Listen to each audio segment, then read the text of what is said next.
নমস্কার, শুভ সন্ধ্যা। আজ আবারও তাকে ঘিরে এই মুহূর্তমালা দর্শকদের সামনে আমরা আগেও নিয়ে এসেছি।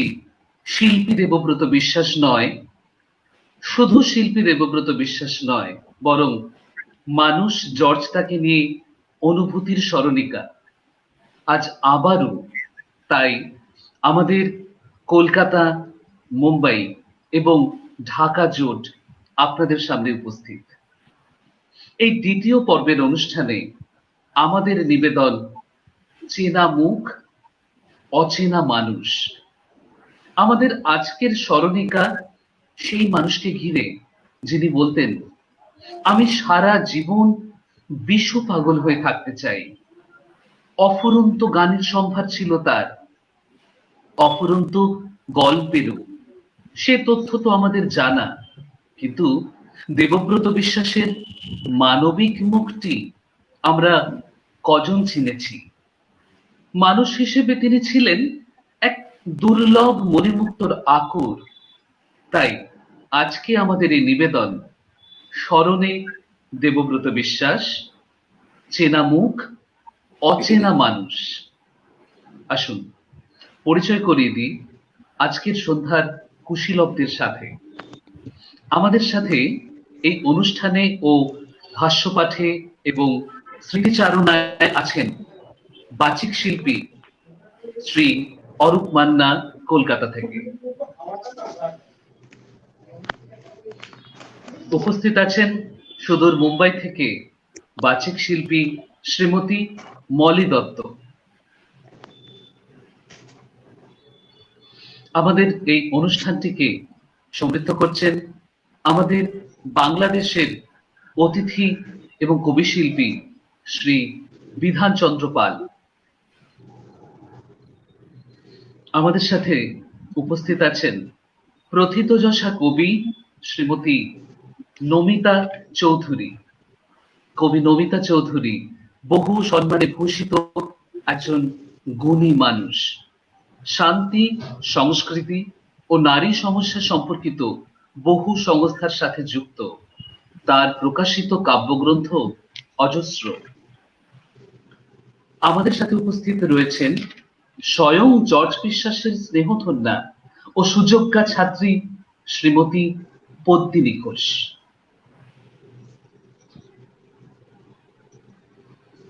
এবং সমগ্র অনুষ্ঠানটির ভাবনা, বিন্যাস ও পরিচালনায় রয়েছেন সুদূর মুম্বাই থেকে শ্রীমতী স্বাতী গুহতে। সমগ্র অনুষ্ঠানটির সঞ্চালনায় আছি আমি, কুশল ভট্টাচার্য। আমাদের যন্ত্রানুষঙ্গ এবং টেকনিক্যালি সব রকম সাহায্য করেছেন শ্রী অর্পণ মান্না। আজকের এই অনুষ্ঠানে ভাষ্য এবং কবিতার সাথে সাথে যে 4টি গান পরিবেশিত হতে চলেছে, বলাই বাহুল্য তা দেবব্রত বিশ্বাসের কণ্ঠে। এর মধ্যে 3টি গান আমরা পেয়েছি দেবব্রত বিশ্বাস স্মরণ কমিটি ও বাহার মিউজিকের সৌজন্যে, এবং একটি পেয়েছি এবি মিউজিকের সৌজন্যে। এদের প্রত্যেককে আমাদের তরফ থেকে আন্তরিক ধন্যবাদ। এবার আমরা চলে যাব আজকের অনুষ্ঠানের মূল পর্বে।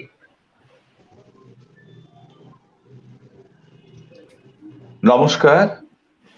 আজকের সন্ধ্যায় আমরা যার স্মরণে সমবেত হয়েছি তার নাম আপামর বাঙালি হৃদয়ের গভীরে প্রথিত।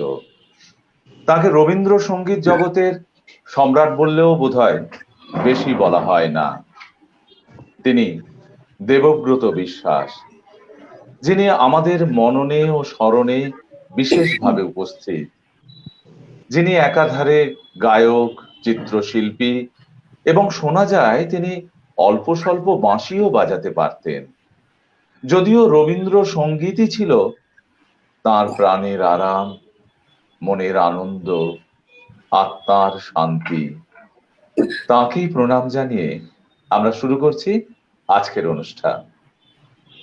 একদিন যখন পৃথিবী পেরিয়ে যাবে অনেকগুলো সংক্রান্তি, সেই দিন মানুষ জানবে যিনি গানের ভিতর দিয়ে ছবি আঁকতে পারেন, ছবির ফ্রেমের পরিধি ছাড়িয়ে নিয়ে যেতে পারেন দর্শনের গভীর জগতে। জীবিত কালেই যিনি উপকথার আশ্চর্য সম্রাট, তার নাম আবহমান দেবব্রত বিশ্বাস। রবীন্দ্রনাথের গান যখন এক নিশ্চিত আধারের খোঁজে উন্মুখ, দেবব্রত বিশ্বাসের আকুল কণ্ঠ সেই সময় তাকে ধারণ করেছে পরম নিষ্ঠায়। রবীন্দ্রসঙ্গীতের শ্রেষ্ঠতম অনুবাদ কর্ম রচিত হচ্ছে তাঁর গলার নিপুণ শিল্পে। রবীন্দ্র গানের মর্মবাণীর আলোক শলাকা বয়ে বেড়াবার কঠিন কাজটা প্রায় একা হাতে সারা জীবন করে গেলেন দেবব্রত বিশ্বাস, এবং এ কাজে নিজেকে নিমজ্জিত করলেন অনেকটা ব্রত পালনের মতো। রবীন্দ্র গানই হয়ে উঠেছিল তাঁর আপন ধর্ম, এবং এই ধর্ম প্রচারে তিনি থেকেছেন আজীবন সৎ, নির্ভীক, আপোষহীন ও দায়বদ্ধ। এই সততা, এই দায়বদ্ধতা এবং এই আপোষহীন রবীন্দ্র অনুরাগী মানুষ যদি শিল্পীর এক রূপ হয়, তবে তার আরেক রূপ দেখে নেব, শুনে নেব তারই স্নেহধন্যা শ্রীমতী পদ্মিনী ঘোষের কথায় ও ব্যক্তিগত স্মৃতিচারণে। আমরা জানি যে আমরা এখন হেমন্তকালের মধ্যে দিয়েই যাচ্ছি, তবুও আমরা এখনো শরতের আমেজে আবিষ্ট। এসেছে শরৎ, হিমের পরশ লেগেছে হাওয়ার পরে। সাদা কাশফুলের দোলার সঙ্গে সঙ্গে আমাদের মনও উঠছে দুলে। আসুন আমরা এই দোলা অনুভব করি জর্দার উদাত্ত কণ্ঠে শরতের একটি গান শুনে।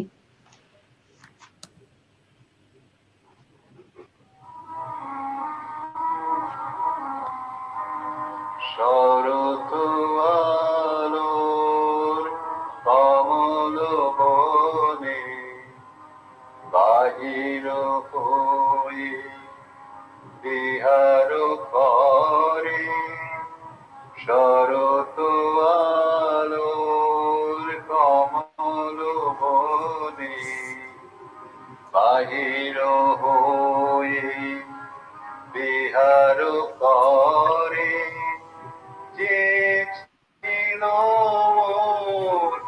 মনে মনে শরৎ আলোর কমল বনে।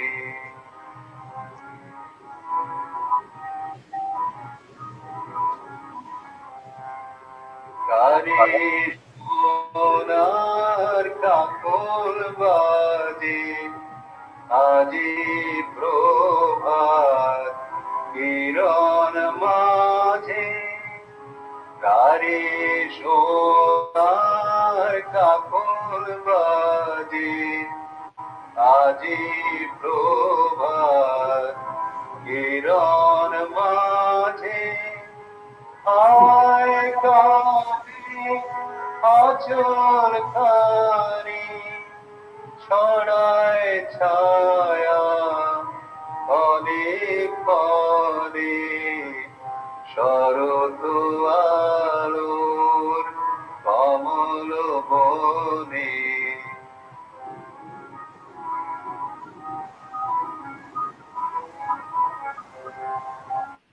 আকুল কেশে পরিমলে শিউলি বনে উদাস বায়ু পড়ে থাকে তরু তলে। আকুল কেশে পরিমলে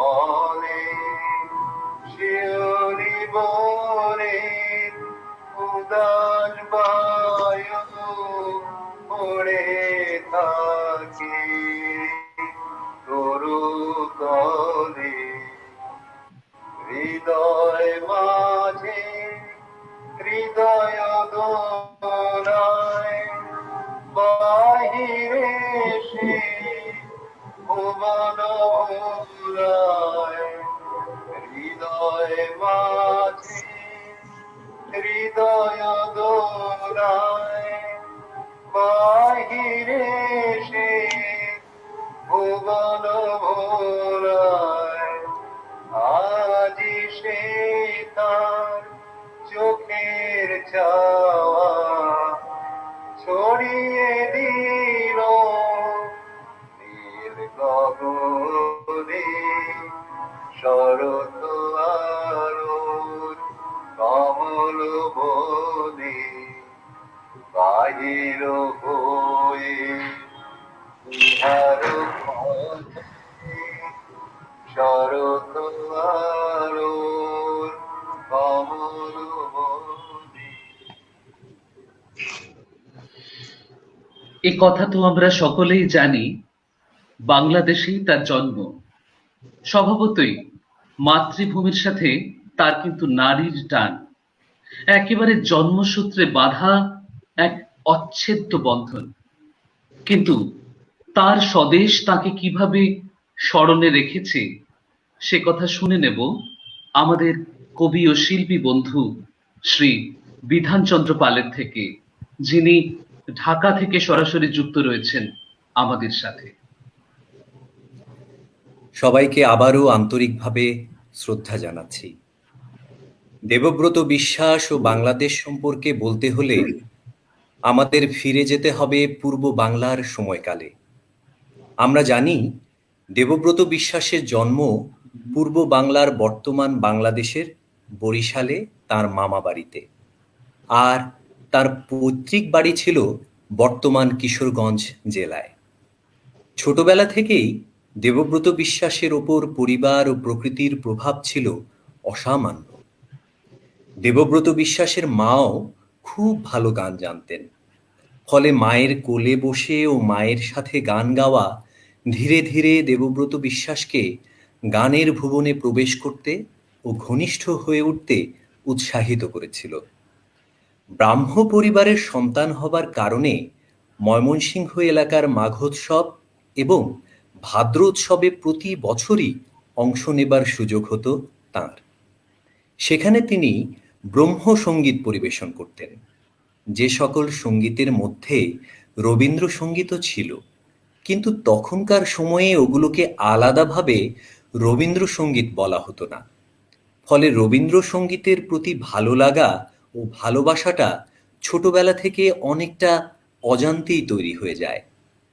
তাঁর নিজের কথায় সেই সময়ের গান কানে এঁটুলি পোকার মতন লেগে গিয়েছিল। ছোটবেলা থেকেই তিনি একজন ভালো শ্রোতা ছিলেন। বেশিরভাগ গানই তিনি রপ্ত করে ফেলেছিলেন শুনে শুনে। তাঁর নিজের ভাষায়, শুইন্না শুইন্না আমার কানে কানে আমি গান কুড়াইয়া পাইছি।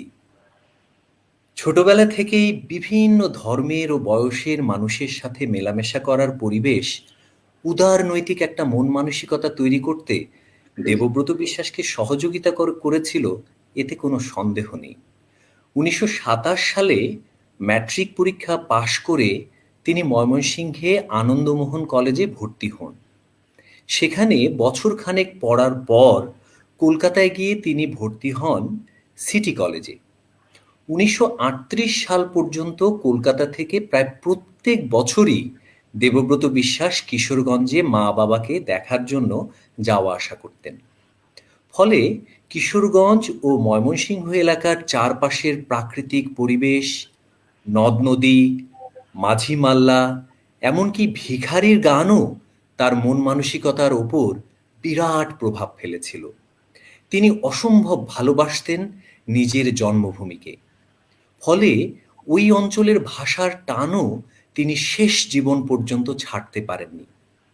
এ প্রসঙ্গে হিন্দুস্তান রেকর্ড কোম্পানি থেকে প্রকাশিত আঞ্চলিক ভাষায় গাওয়া তাঁর বিখ্যাত দুটি গানের কথা এ মুহূর্তে আমার মনে পড়ে যাচ্ছে। একটি হলো ক্যারে হেরা আমারে গাইতায় দিল না, আমি বুঝতাম পারলাম না। আর অন্য আরেকটি গান খুবই বিখ্যাত, চাঁদ সুরুজ গ্রহ তারা খোলা আসমান, বেবাকেই হেরা বাজনা দিয়া ভৈরা দেয় পরাণ। ফলে এটা সুস্পষ্ট যে বাংলাদেশের সঙ্গে দেবব্রত বিশ্বাস অচ্ছেদ্য বন্ধনে গাঁথা তার জন্মসূত্রে। জীবনের যৌবনকাল থেকে শেষ বয়স পুরোটা সময় যে মানুষটি কলকাতায় কাটিয়েছিলেন, তাকে নিয়ে তার মৃত্যুর পরে তাই ওপার বাংলার অর্থাৎ কলকাতার মানুষের আগ্রহ, উৎসাহ ইত্যাদি অপেক্ষাকৃত একটু বেশি থাকাটাই স্বাভাবিক। এছাড়া পৃথিবীর অনেক দেশে তার অগণিত ভক্তরা ছড়িয়ে আছেন।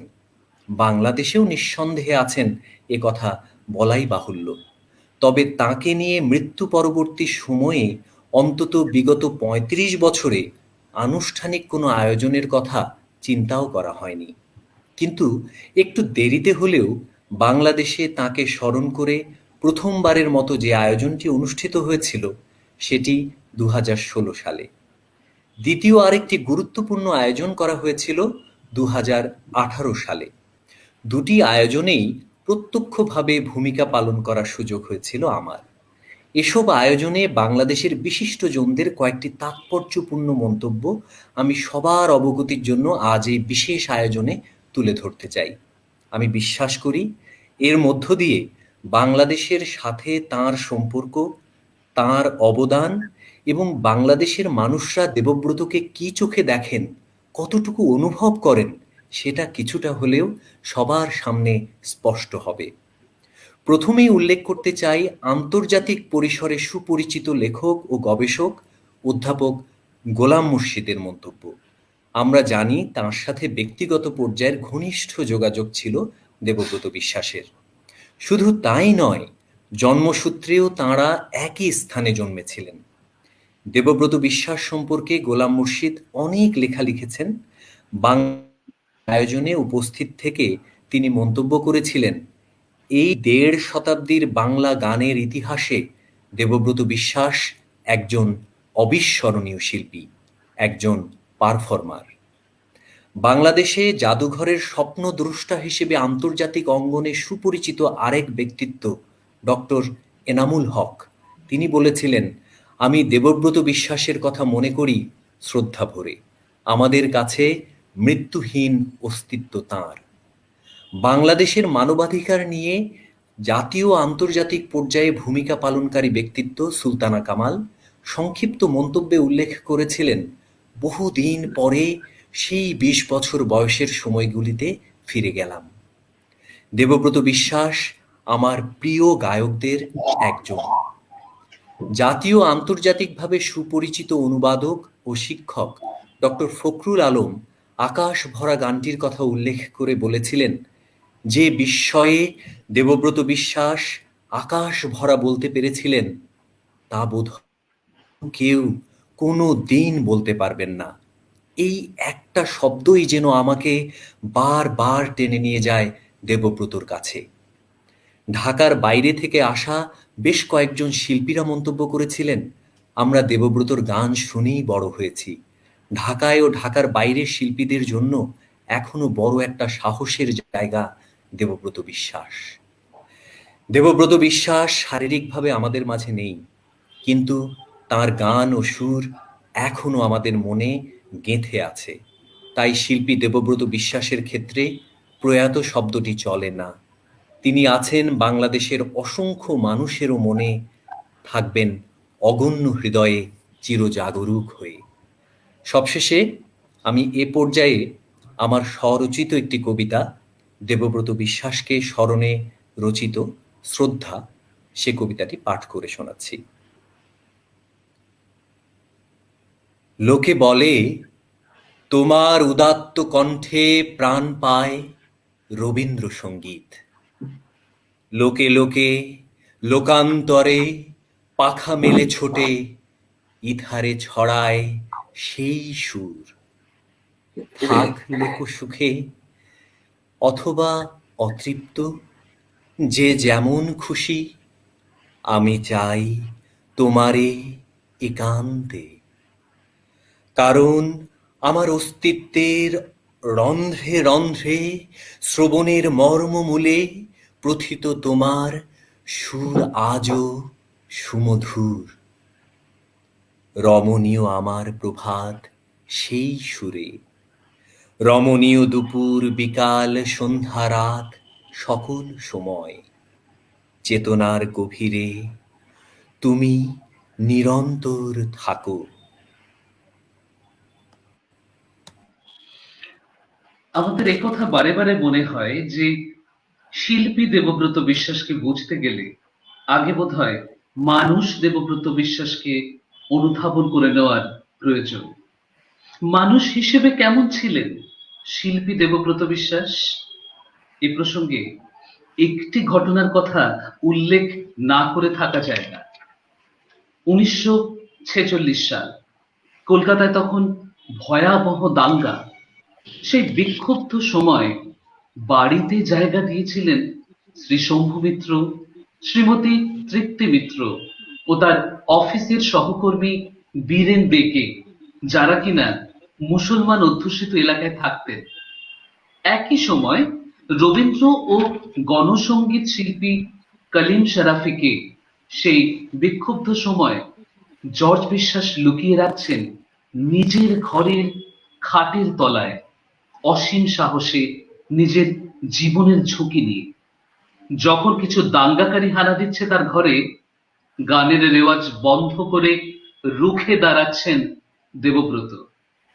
এইখানে আমি ছাড়া আর কেহ নাই, আপনারা যখন আইছেন আমার এই লইয়া যান বলে গান ধরছেন।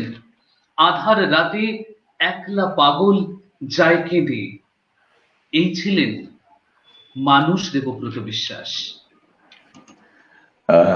আমাদের সঙ্গে আরো একজন মানুষ আছেন নেপথ্যে, স্বরবর্ণের প্রণব বসু রায়। তাঁরই লেখা একটা কবিতা আমি পাঠ করছি, ক্যালাইডোস্কোপ। একটা নীলাভ ঘোরের মধ্যে আমি মাঝে মাঝেই পড়ে যাই, কায়াহীন তরঙ্গাঘাত দুহাতে সাপটে ধরে কানে কানে বলে, চলো চলো সমুদ্র বিস্তারে, যেখানে সাগর পাহাড়ের মতো একা অথচ বহতা, জীবন প্রতিষ্ঠ সেখানে প্রায়শই জলজীব মাথা তুলে আঁকে উদ্ভাস, তারপর চকিতে হারায়। নীলিমার নির্জনে বসে থেকে দেখা যায় আকাশ ভরা সূর্য তারা, বিশ্ব ভরা প্রাণ। আছে এত প্রাণ, এত সুর, কে গায়, কোথা থেকে আসে এই ধ্বনি? ডিসেম্বরের এক সন্ধ্যায় 15 ছুঁই ছুঁই শীর্ণ আমায় বিস্ময়ের ক্যালাইডোস্কোপ দিয়েছিলেন স্বয়ং জর্জ বিশ্বাস। সেই থেকে বিস্ময় আমাকে বিস্মিত করেই চলেছে আজও আজও। দেবব্রত বিশ্বাসকে বলা হয় সর্বকালের জনপ্রিয়তম রবীন্দ্রসঙ্গীত শিল্পী। কেন তিনি পেয়েছিলেন এই তকমাটি? এ কথা অনস্বীকার্য যে তার গুণগ্রাহীর তালিকাটি ছিল বেশ দীর্ঘ। রবীন্দ্রনাথের পুত্র রথীন ঠাকুর, ভাগ্নী সরলা দেবী, ভাইঝি ইন্দিরা দেবী চৌধুরানী এবং সমগ্র ঠাকুর পরিবারের সদস্যরা ছিলেন ওর গানের বিশেষ অনুরাগী। এর বাইরে ওর গুণগ্রাহী ছিলেন পণ্ডিত রবিশঙ্কর, নিখিল ব্যানার্জি, ঋত্বিক ঘটক, সত্যজিৎ রায়ের মতো দিকপালরা। আর ছিলেন অগণিত মধ্যবিত্ত শিক্ষিত সাধারণ বাঙালি। এইখানে একটি ছোট্ট ঘটনার কথা উল্লেখ করছি, যা স্বনামধন্য আবৃত্তিকার শ্রী পার্থ ঘোষের লেখায় উঠে এসেছে। বাবুল ব্যানার্জি, যিনি কলকাতায় গানের ও কবিতার অনুষ্ঠানের আয়োজন করতেন, একবার একটি অনুষ্ঠানের পরিকল্পনা করেন। সেখানে হেমন্ত মুখোপাধ্যায়, চিন্ময় চট্টোপাধ্যায়, কণিকা বন্দ্যোপাধ্যায়, অশোকতরু বন্দ্যোপাধ্যায় এবং গৌরী ঘোষ ও পার্থ ঘোষ ছিলেন। ঠিক সেই সময় কলকাতায় কোনো একটি হাঙ্গামার কারণে দুদিন হরতাল চলছিল। 4 দিনে মোট টিকিট বিক্রি হয়েছিল মাত্র 1100 টাকা। এ অনুষ্ঠান করলে বহু টাকার লোকসান হবে, অথচ বিজ্ঞাপন দেওয়া হয়ে গেছে। গৌরী প্রস্তাব দিলেন, জর্জদাকে গিয়ে ধরলে হয় না? তখন জর্জদা কোথাও গান করেন না, বহু সংস্থাকে ফিরিয়ে দিয়েছেন। এই অবস্থায় ওর কাছে যাওয়ার কোনো মানেই হয় না। তবু গৌরীর জেদেই যাওয়া হলো। কোনো মতেই মানানো যায় না তাকে। গৌরী বললেন, আপনি বাবুলকে এত ভালোবাসেন, আমাদের ভালোবাসেন, এত টাকার লোকসান খানিকটা বাঁচবে যদি দুখানা গান আপনি গান। অনেক অনুনয়ের পরে উনি বললেন, বিজ্ঞাপনে আমার নাম দেওয়া চলব না, দিতে হইব জনৈক বৃদ্ধের গান। আমরা ঘোর প্রতিবাদ করে উঠলাম। প্রায় ঘন্টা দুয়েক এভাবে চলার পর বললেন, ঠিক আছে, দুখানের বেশি গান করব না। আমরা তাতেই রাজি। ছুটলাম আনন্দবাজারে। প্রেস ম্যাটার তখন চলে গেছে। আমরা অনুরোধ করলাম, একটা বক্স করে এক লাইনে দিতেই হবে। গান গাইবেন দেবব্রত বিশ্বাস। পরের দিনের বিক্রি 5,500। তারপর দিন হাউসফুল বোর্ড টাঙিয়ে দেওয়া হলো। শ্রোতারা ঘোষককে নামই বলতে দিল না। আমরা সব জানি, আমরা সব জানি। উনি স্টেজে দাঁড়াতেই 5 মিনিট ধরে শুধু হাততালি আর হাততালি। শ্রোতারা ওকে স্টেজ থেকে নামতেই দেয়নি। যে মানুষটি জানিয়েছিলেন তিনি দুখানার বেশি গান গাইবেন না, তাকে সেদিন গাইতে হয়েছিল মোট 12 খানা গান। এমনই জনপ্রিয়তা ছিল তার। এসব এক রোমাঞ্চিত ইতিহাসকে আবারও ছুঁয়ে দেখা। ইতিহাসের কথাই যখন উঠল, আমরা আবারও ফিরে যাই স্মৃতির কাছে, রেকাবি পাখি স্মৃতির কাছে। এই স্মৃতিটি কার? এই স্মৃতি যার হৃদয়ের মণিকোঠায় আজও উজ্জ্বল। তিনি স্বয়ং তার স্নেহছায়ায় গান শিখেছেন, তার সঙ্গলাভ করার সুযোগ পেয়েছেন। তিনি তার সুযোগ্যা ছাত্রী শ্রীমতী পদ্মিনী ঘোষ। আসুন আমরা দেখে নিই তার স্মৃতির ভান্ডারে লুকিয়ে আছে এমন কত কি মণিমুক্ত আখর।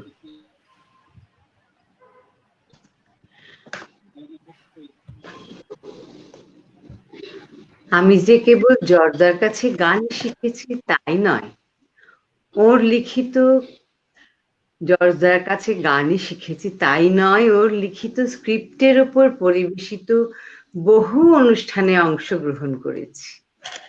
ওনার পাশে বসে গান গাওয়ার দুর্লভ অভিজ্ঞতায় আমি সমৃদ্ধ হয়েছি বারবার। মূলত এই অনুষ্ঠানগুলি হতো নৃত্য সহযোগে। একবার একজন প্রতিষ্ঠিত নৃত্যশিল্পী আপত্তি জানিয়েছিলেন এই বলে যে আমার মতো নবাগতার গানের সঙ্গে তিনি নাচবেন না। জর্জদা কিন্তু নিজের মতে অটলই ছিলেন।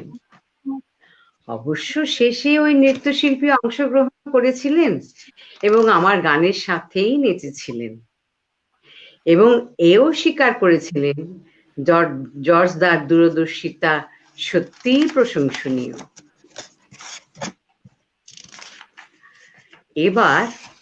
এবার আপনাদের শোনাবো রবীন্দ্র ভাবনার উপর জর্জদা রচিত বিরহ মিলন নৃত্য গীতা থেকে একটি গান, যে গানটি জর্জদা ও আমি একসঙ্গে গেয়েছিলাম রবীন্দ্র সদনে। আমি এখনো মানুষ চোখে দেখতে পাই জর্জদা দুলে দুলে সেই গানটি গাইছে, দুলে দুলে সেই গানটি গাইছেন, এবং শেষের দিকে যখন উনি একলা গাইছিলেন তখন গানটিকে এমন এক চরম উৎকর্ষতায় পৌঁছে দিয়েছিলেন যে আমি অবাক বিস্ময়ে তাকিয়েছিলাম তার দিকে। কি হাততালি, কি হাততালি! হল ফেটে পড়েছিল প্রবল হাততালিতে। যন্ত্রের মাধ্যমে আপনারা যখন এই গানটি শুনবেন হয়তো সে অভিঘাত আর তৈরি হবে না, তবে আপনারা নিশ্চয়ই আন্দাজ করতে পারবেন জর্জদা কত বড় পারফর্মার ছিলেন। আসুন আমরা সেই গানটি এখন শুনি।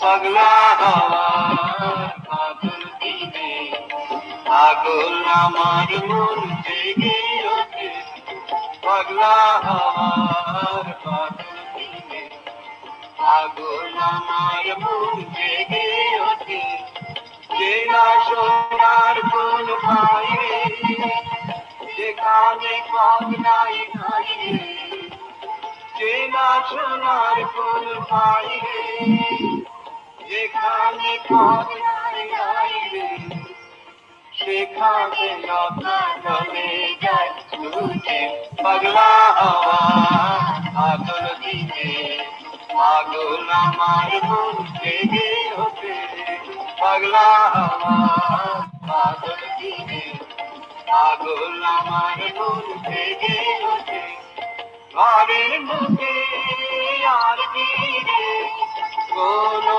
দিন সে যাবে ফিরে ঘরের কোণে আর ফিরে কোনো দিন সে যাবে ফিরে যাবে না যাবে না আর যত সব গেল ছুটে যাবে না পাগলা হাওয়া পাগল দিনে পাগল আমার মন জেগে ওঠে পাগলা হাওয়ার বাদল দিনে পাগল আমার মন জেগে ওঠে নেশা ভরা সন্ধ্যা বেলা কোন নামের আমি চেনা মিষ্টি নেশা ভরা সন্ধ্যা বেলা কোন নামে আমি চেনা আমার স্বপ্ন ফিরে গেছে মাথার চুকে যত মাথার চুকে আমার স্বপ্ন ফিরে গেছে মাথার চুকে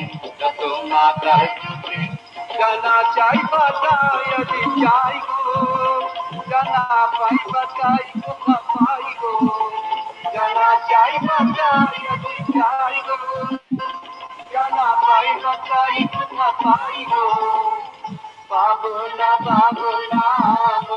অসম্ভবের পায়ে মাথা খুঁজি পাবো না পাগলা হাওয়া পাগল দিনে পাগল আমার মন জেগে ওঠে পাগলা হাওয়ার পাগল দিনে পাগল মন জেগে ওঠে বৃষ্টি নেশা ভরা সন্ধ্যা বেলা কোন বলো রামের আমি চেলা বৃষ্টি নেশা ভরা সন্ধ্যা বেলা কোন বলো রামের আমি চেলা আমার স্বপ্ন ফিরে নাচে মাতাল জুটে যত মাতাল জুটে আমার স্বপ্ন ফিরে নাচে মাতাল জুটে যত মাতাল জুটে জানা চাই মাতাল যাচ্ছি চাই গো জানা পাই বাতাই কোথা পাই গো জানা চাই বাতাই আজি চাই গো জানা পাই বাতাই কোথা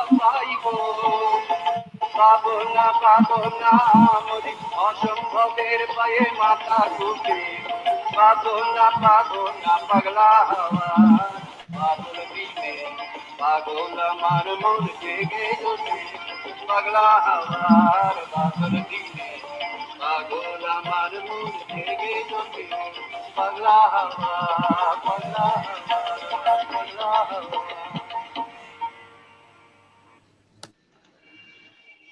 এবারে যে কবিতাটি পরিবেশিত হবে সেটির শীর্ষক মরণ হতে যেন জাগি। এটি রবীন্দ্র গানের বিশেষ একটি পংক্তি যা দেবব্রত বিশ্বাসের কণ্ঠে একটি অত্যন্ত বিশিষ্ট ও জনপ্রিয় পরিবেশনা হয়ে উঠেছিল। এখানে একটি অনুষঙ্গ উল্লেখ করা যেতেই পারে যা উঠে এসেছে রবীন্দ্র সঙ্গীত শিল্পী শ্রী স্বপন গুপ্তের স্মৃতিচারণায়। 1971 সালে জর্জদা খুব অসুস্থ হয়ে হাসপাতালে ভর্তি হন। সেখানে প্রায় 5 দিন একেবারে অচৈতন্য অবস্থায় ছিলেন। একদিন সকালে প্রিয় ছাত্র স্বপন গুপ্ত গেছেন হাসপাতালে। তখন জর্জদার জ্ঞান ফিরেছে, তবে পুরোপুরি সুস্থ নন। শিক্ষক জিজ্ঞাসা করলেন ছাত্রকে যে, তোমার কাছে বর মাগি, মরণ হতে যেন জাগি গানের সুরে। গানটি শিখিয়েছেন কিনা? ছাত্রের উত্তর নেতিবাচক। তখন জর্জ দা এই গানটি শিখিয়েছিলেন হাসপাতালে বসেই। হয়তো শিল্পীর জন্যেও সেই মুহূর্তটি ছিল মরণ হতে যেন জাগার। মহান মরণ হতে জাগার এমন মুহূর্ত যেন আমাদের জীবনে বারে বারে ফিরে আসে এবং তাকে বারে বারে ফিরিয়ে আনেন স্বয়ং দেবব্রত বিশ্বাস। এরপর স্মৃতিচারণ এবং ভাষ্যের পর আমরা আরো একবার ফিরে আসব কবিতার কাছে, এবং সেই কবিতাটি যখন লিখছেন স্বনামধন্য কবি শ্রীমতী নমিতা চৌধুরী, তখন আমাদের প্রত্যাশার পারত্ব নিশ্চয়ই বরাবরই তুঙ্গে। দেবব্রত বিশ্বাসের সাথে তার এক আত্মিক সংযোগ, আর সেই কবিতা যখন তাকে ঘিরে আর কবির স্বকণ্ঠে আমরা শুনতে পাবো, সে বড় সৌভাগ্যের ব্যাপার। আসুন আমরা শুনে নিই কবিতাটি শ্রীমতী নমিতা চৌধুরীর কণ্ঠে। মহান সঙ্গীত শিল্পী দেবব্রত বিশ্বাসকে বিনম্র শ্রদ্ধায় আমার রচিত একটি কবিতা নিবেদন করছি। মরণ হতে যেন জাগি। রোদ আর ছায়া মিশে ব্যাকুল বাতাস শুধু ডেকেছে আমাকে। পর্দা সরিয়ে আমি চোখ রাখি বহু দূরে, বহু দূরে। নির্মুখ ভেঙে তবে শুরু হোক চলা, পার হই কাদামাখা পথঘাট, হাসতে হাসতে বুনো ফুলগুলি তুলে আনি রোজ। মনে হয় সবটুকু স্পর্শ করেছে সেই মন্দিত তর। পথ ও পথিকের নিরন্তর বহতা উড়াল জাগিয়ে রাখে সেই সুর, ভাসিয়ে দেয় স্রোতের ভেলায়। দূরতে দূরতে দেখে আসি নীল দ্বীপ, সেখানে অনন্ত আকাশে তারা বিছানো পথে হেঁটে চলে অনায়াসে। রহস্যময় নূপুরগুলি বেজে ওঠে, যেন ভুলে যায় দহনের জ্বালা। মরণ হতে যেন বারবার ফিরে আসি জীবনের মঞ্জুরিত আলোকলতা। পথ ও পথিকের এই নিরন্তর সম্পর্ক আমাদের বারে বারে মনে করিয়ে দেন তিনি। তার সাথে রবীন্দ্রনাথের সম্পর্ক যেমন আত্মিক, জীবনের সাথে প্রাণের সম্পর্ক যতখানি আত্মঘন, ঠিক ততখানি আত্মঘন দেবব্রতর অনুভব এবং অভিবাদন। এবার আমরা যাব জর্জদার শিকড়ের কাছে, অবশ্যই তার মাতৃভূমি বাংলাদেশে। সময়টা 1971। বাংলাদেশের বুক তখন বড় বিক্ষুব্ধ, মুক্তিযুদ্ধ শুরু হয়ে গিয়েছে।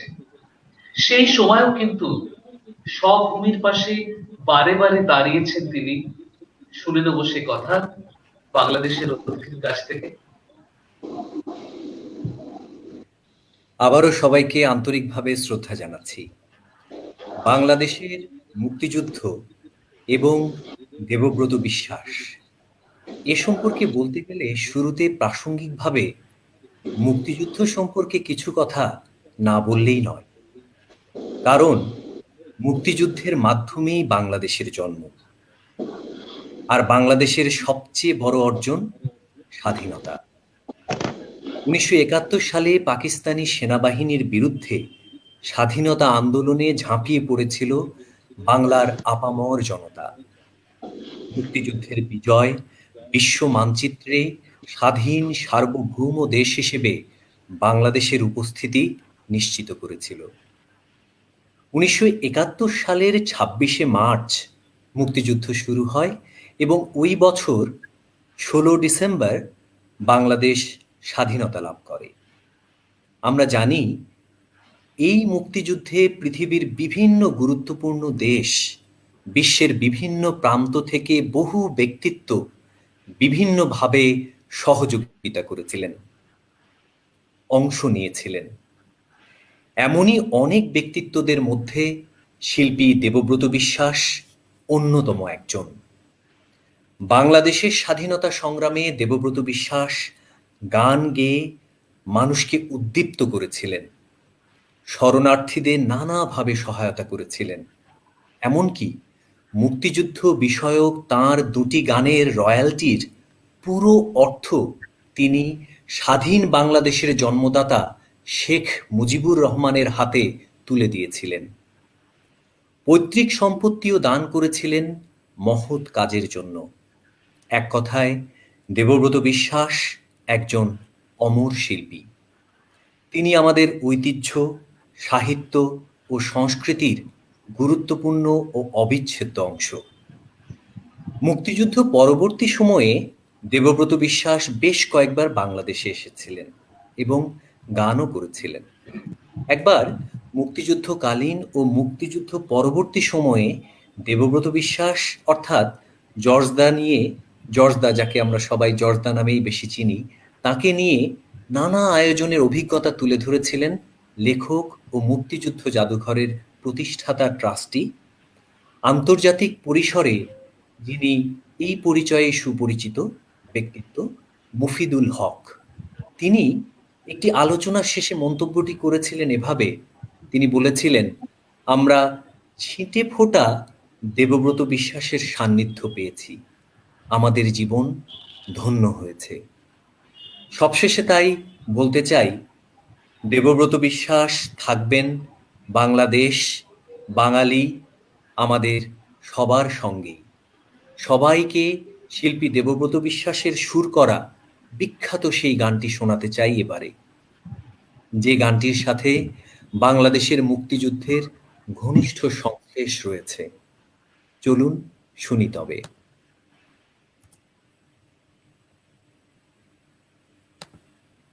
শোনো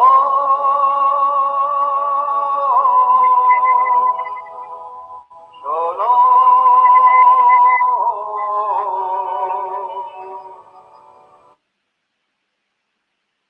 শোনো শোনো বাংলার জনসমুদ্রে জোয়ারের হুঙ্কার, জোয়ারের হুঙ্কার, জোয়ারের হুঙ্কার। বিপ্লব শ্রুতি নিঃশেষ হবে দুশ্মন জনতার। জয় বাংলা, জয় বাংলা, জয় বাংলার জয়।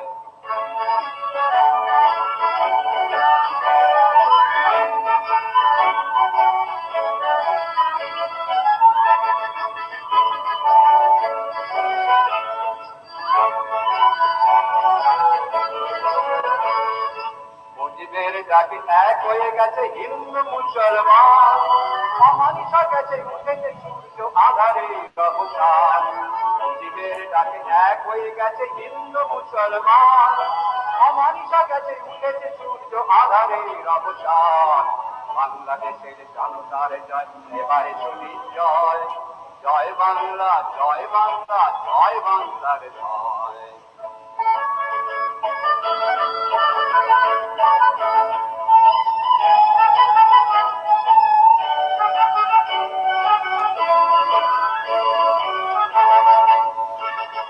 বাংলা ভাষা সে জননী মোটে গায়ে কবিতায় গোলাম, রবীন্দ্রবাণী অভয় মন্ত্র নীতি প্রাণে দেয় দোলা, নীতি প্রাণে দেয় দোলা। বাংলা ভাষা সে জননী মোদের গায়ে কবিতায় গোলাম, রবীন্দ্রবাণী অভয় মন্ত্র নীতি প্রাণে দেয় দোলা, নীতি প্রাণে দেয় দোলা। শোনো বাংলার মাটি খালি আজ আগুনের জয়গান, মুক্তি রবিতে বুকে রক্ত ধারে দাঁড়ায় অপুরাণ। শোনো বাংলার মাটি খালি আজ আগুনের জয়গান, মুক্তি রবিতে বুকে রক্ত ধারে দাঁড়ায় অপুরাণ। বিশ্বের লোক বাংলার পানে বিস্ময়ে চেয়ে রয়।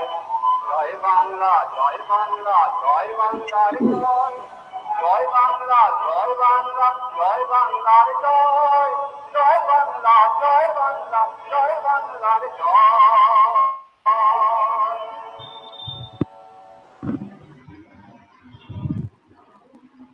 এই গান শোনার পর শরীরে বা মনে শিহরণ না হয়ে কোথায় উপায় নেই কারণ। আমাদের মুক্তি নেই এর থেকে। বিধানটা না বললে, এই ঘটনার কথা না উল্লেখ করলে আমরা হয়তো অনেকেই জানতে পারতাম না যে মুক্তিযুদ্ধের সাথে কি নিবিড় সম্পর্কে জড়িয়েছেন দেবব্রত বিশ্বাস। এমন অনেক অশ্রুতপূর্ব ঘটনা, এমন অনেক অজানা তথ্য, অচেনা গান নিয়ে আজকের এই অনুষ্ঠান। আপনারা মন্তব্যে জানাবেন আপনাদের কেমন লাগছে। এরপর আমরা এমন আরো একটি মর্মস্পর্শী ঘটনার কথা উল্লেখ করব। স্বনামধন্য আবৃত্তিকার শ্রী পার্থ ঘোষের স্মৃতিচারণামূলক একটি লেখায় উঠে এসেছে সেই ঘটনার কথা। একবার মাতৃ সদন নামে একটি দাতব্য চিকিৎসালয়ের পক্ষ থেকে দুস্থ রোগী ও স্থানীয় সাধারণ মানুষের সুবিধার জন্য রবীন্দ্র জয়ন্তী করার দিন ঠিক হয়েছিল। অনেক নামী শিল্পীদের নাম ছিল অনুষ্ঠান সূচিতে। যথারীতি দেবব্রত বিশ্বাস যে আমন্ত্রিত হবেন সেটা তো স্বাভাবিক, বলাই বাহুল্য। পার্থ ঘোষ এবং অন্যান্য উদ্যোক্তারা তারা গিয়েছেন জর্জ বিশ্বাসের কাছে।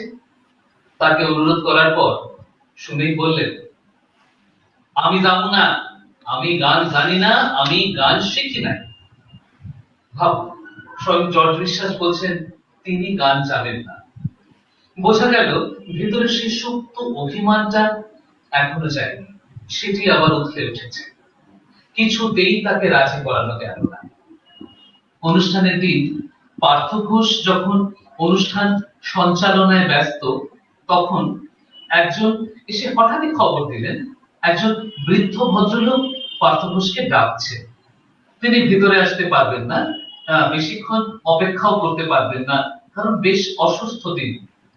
পার্থ ঘোষ মনে মনে একটু বিরক্তই হলেন, কিন্তু তবু কিছু পরে বিপুল জনতার ভিড় ঠেলে গেটের বাইরে গিয়ে এক অদ্ভুত বিস্ময় অবাক হয়ে দেখলেন রাস্তার উল্টো দিকে একটি দোকানের সিঁড়িতে বসে রয়েছেন স্বয়ং জর্জদা।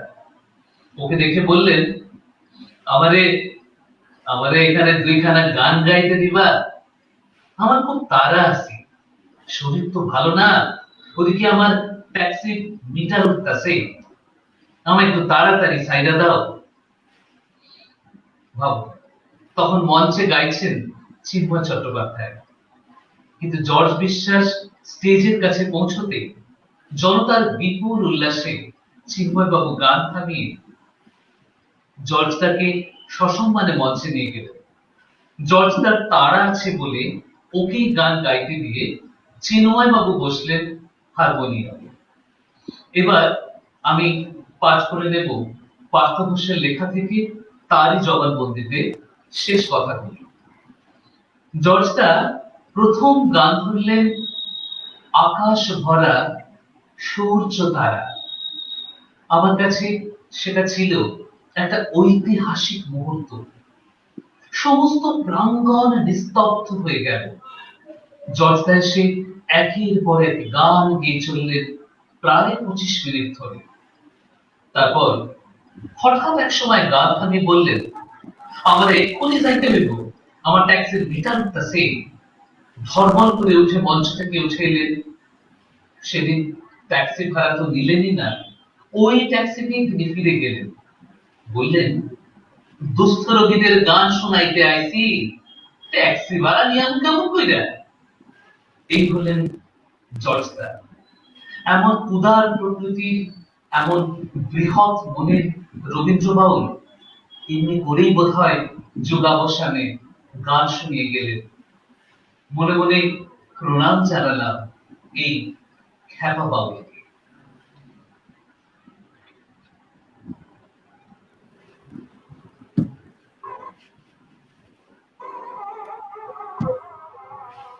গান গাইছেন দেবব্রত। ঋণী হয়ে যাচ্ছে আকাশ বাতাস।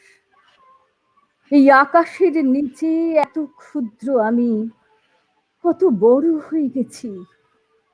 ছুতে পারছি প্রতিটি শব্দের আকাশ, ছন্দের অতল। সুর আমাকে ভাসিয়ে নিয়ে যাচ্ছে, ডুবিয়ে দিচ্ছে। সুরই আবার তুলে আনছে উদার আলোয়, বাঁচার আরতিতে। আকাশে মাথা তুলে দেখি বেঁচে আছি, বেঁচে আছে গান। গান গাইছেন দেবব্রত, ছড়িয়ে পড়ছে দিগন্ত থেকে দিগন্তে। সুরের সঙ্গে কথা, কথার আত্মায় সুর, মিলেমিশে কোন দূর, সেই দূর থেকে জীবনের ডাকে ফিরে এসে চকিত বিহ্বল জেনে নিচ্ছি গানের শেষহীনতা। গান গাইছেন দেবব্রত, ঋণী হয়ে যাচ্ছে আকাশ বাতাস।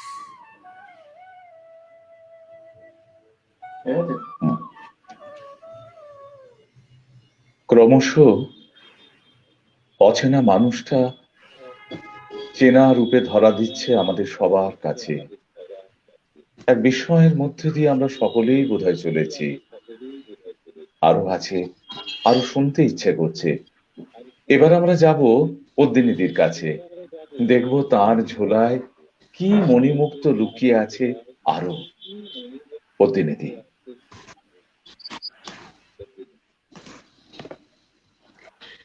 নবাগত শিল্পীদের প্রতি জর্জদা ছিলেন অত্যন্ত উদার ও যত্নবান।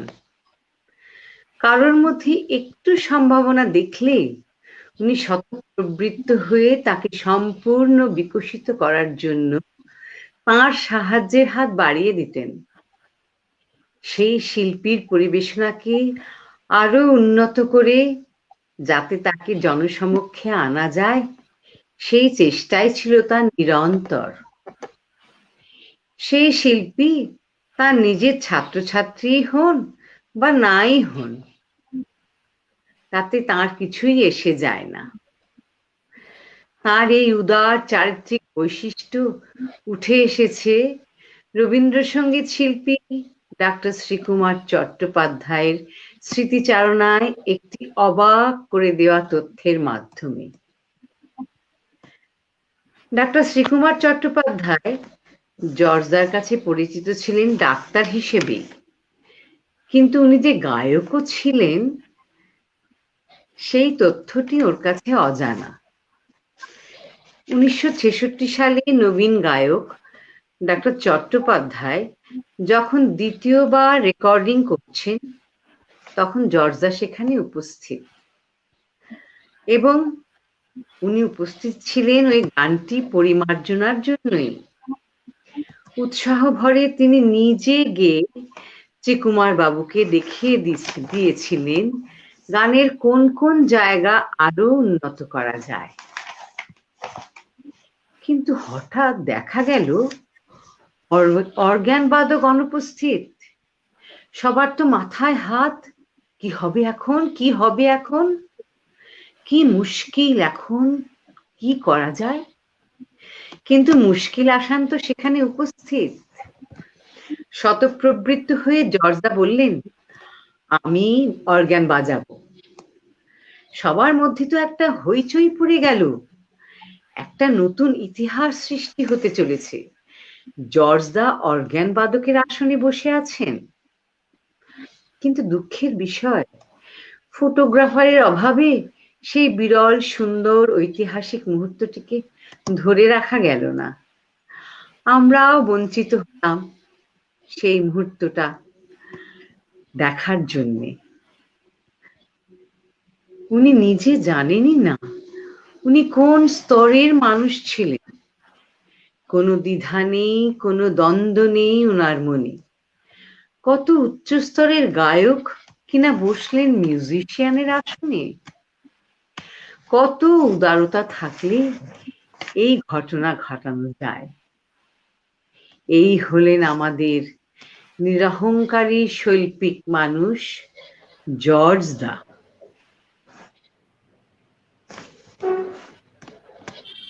এবারে আমরা শেষ করব দেবব্রত বিশ্বাসের একটি বিশেষ উক্তি দিয়ে, বসন্তের কচি কিশলয়, নদীর অসংখ্য ঢেউয়ের কলতান, তাদেরও একটি ভাষা আছে, সুর আছে। এই ভাষাটি কান পেতে শুনবার সাধনা করেছিলেন একজন ভদ্রলোক, তার নাম রবীন্দ্রনাথ। আর আমি সারা জীবন ধরে ওই রবীন্দ্রনাথের ভাষার সুরটি শুনবার চেষ্টা করেছি। আমাদের শেষ নিবেদন রবীন্দ্রনাথের উদ্দেশ্যে আবার একটি শরতের গান, জর্জদার কণ্ঠে, পোহালো পোহালো বিভাবরী।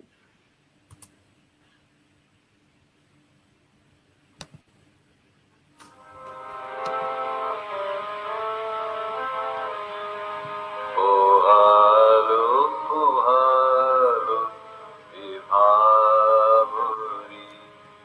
পোহালো পোহালো বিভাবরী।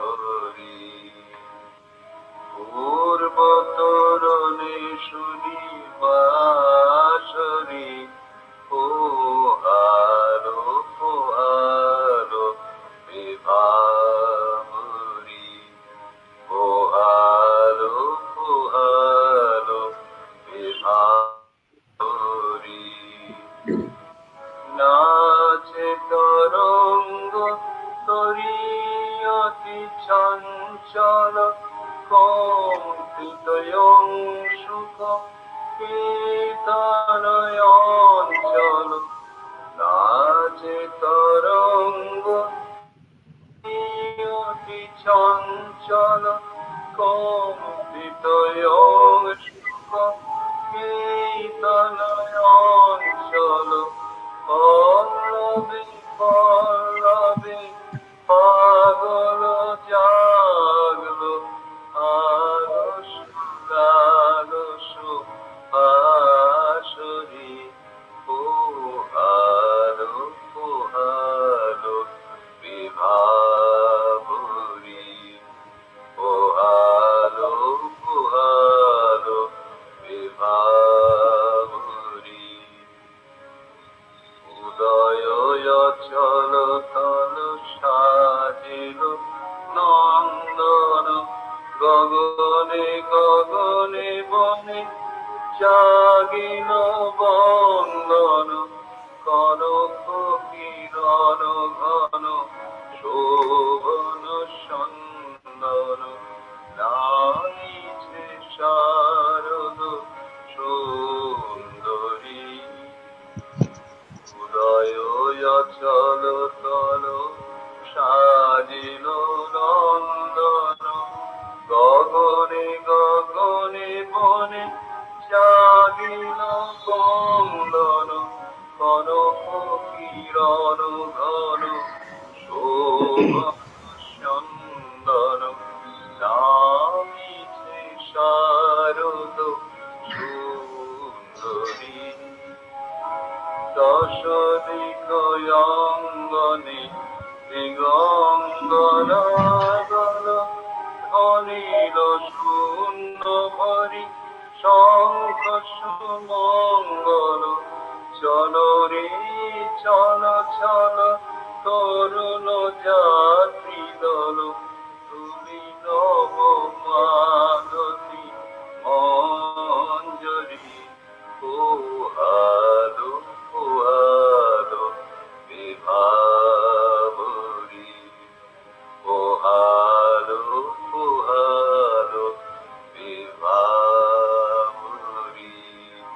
পোহালো পোহালো বিভাবরী।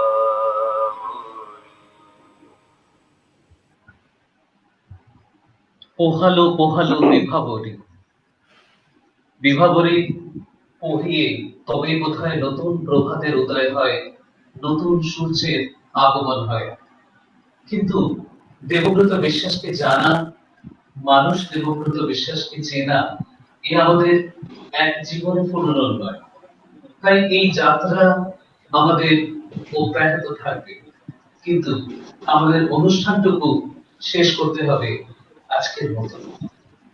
আমরা আরো একবার আমাদের অনুষ্ঠানে যারা সহযোগিতা করলেন, যারা আপনাদের সামনে তুলে ধরলেন তার জীবনের টুকরো টুকরো অংশ, হাস্যে, গল্পে, পাঠে, স্মৃতিচারণায়, কবিতায় এবং গানে বারে বারে করে যে মহাজীবনকে ছুঁয়ে যাওয়ার এই চেষ্টা, আমরা আশা রাখি সেই চেষ্টা আপনাদের কাছে সমাদৃত হবে।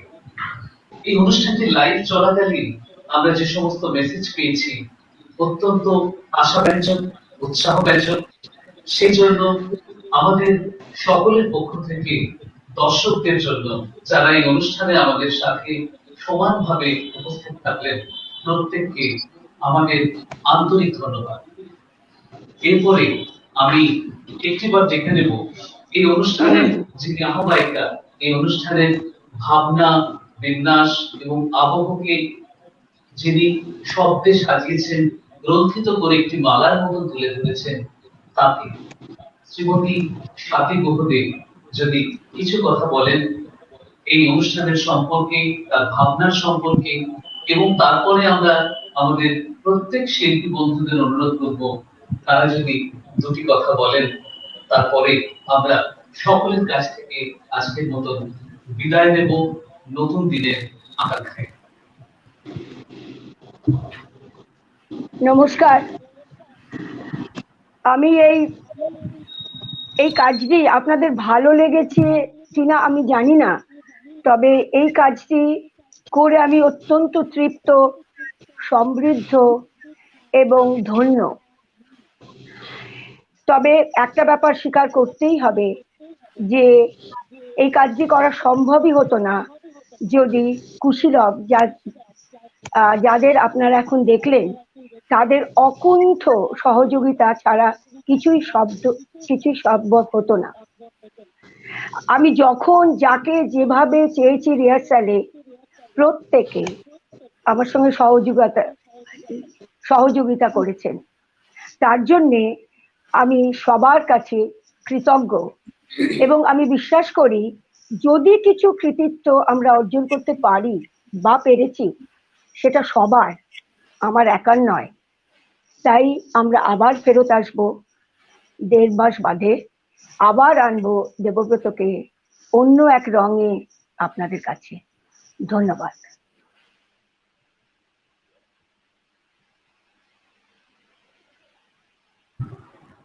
আমি অনুরোধ করব আমাদের সকল শিল্পীদের তারা যদি তাদের ব্যক্তিগত অনুভূতির কথা একটি দুটি শব্দে বলেন। শ্রী অরূপ কুমার মান্না, আপনি যদি কিছু বলেন। আমি নিজেকে ধন্য মনে করছি যে এমন একজন মানুষের এই শ্রদ্ধা জানাবার সুযোগ পাওয়া এবং এত গুণী শিল্পীদের সঙ্গে অনুষ্ঠান করতে পারা, এটা আমার কাছে পরম পাওয়া।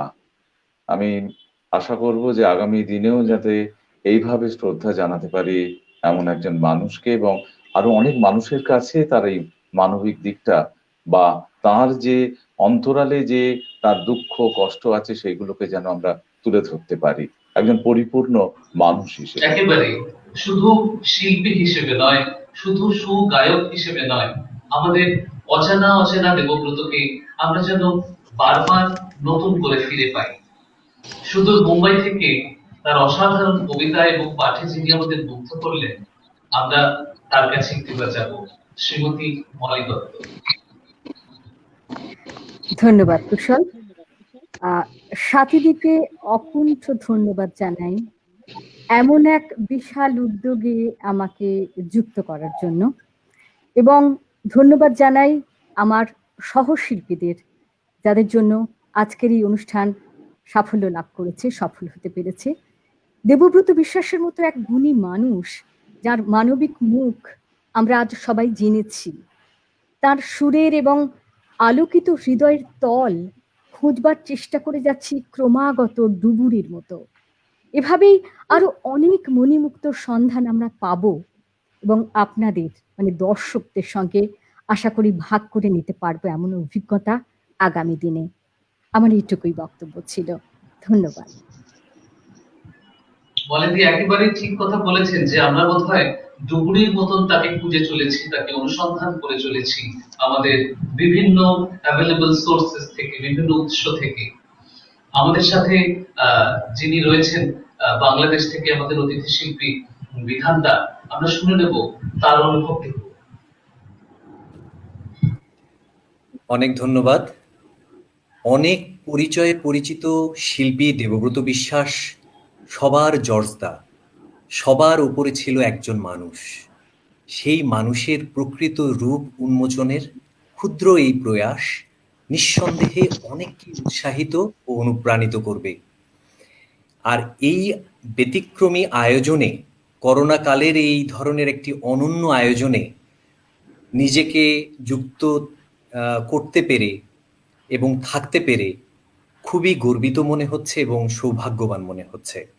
যারা এই সুযোগটি করে দিয়েছেন, আমাকে আমন্ত্রণ জানিয়েছেন, সারা বিশ্বব্যাপী দেবব্রত ভক্তদের আমার কথা শুনবার সুযোগ করে দিয়েছেন, তাদের প্রতি অসীম কৃতজ্ঞতা জানাচ্ছি এবং সবশেষে সবার জন্য আন্তরিকভাবে সুস্থতা প্রত্যাশা করছি। সবাই ভালো থাকবেন। নমস্কার। অনেক ধন্যবাদ।